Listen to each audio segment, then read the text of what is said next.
Somme 49. Moun fou yo ye.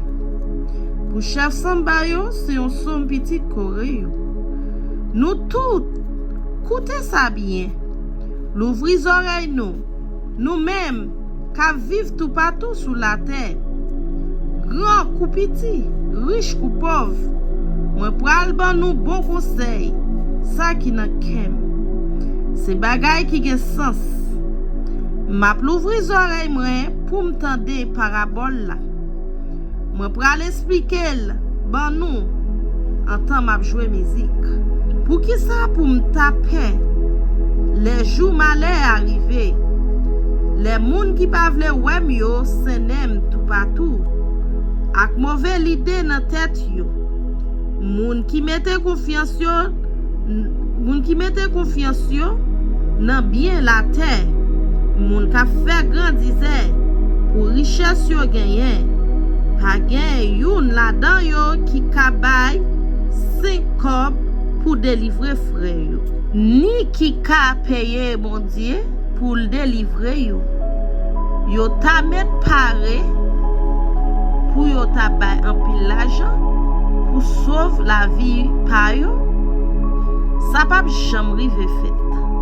Attends, c'est pour yo ta vivre tout temps sans yo pas jam à l'embatter.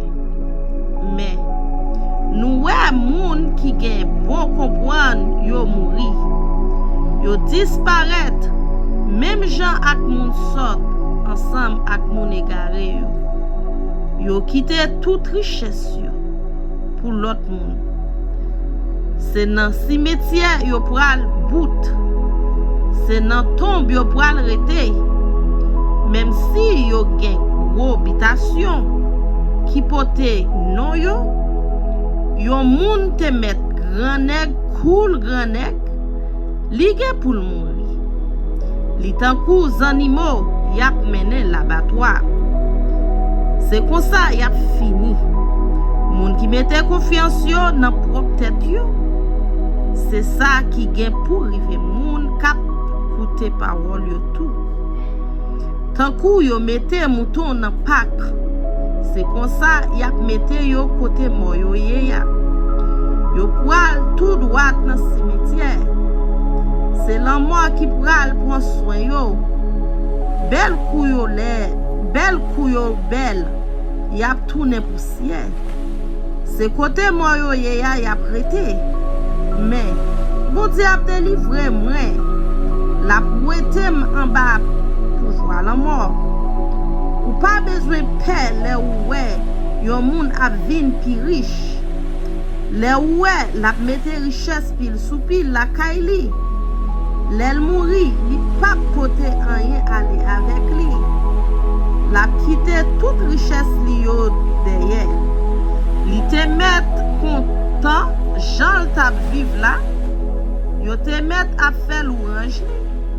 Pour Jean a fait la marche bien. Yon lè, li gen pour mourir, tant kou ancêtre li yo. Qui pa jam ouais lumière encore. Yon moun te met grand nèg cool grand nèg si li pa gen comprendre li tan kou zanimo y a mené l'abattoir.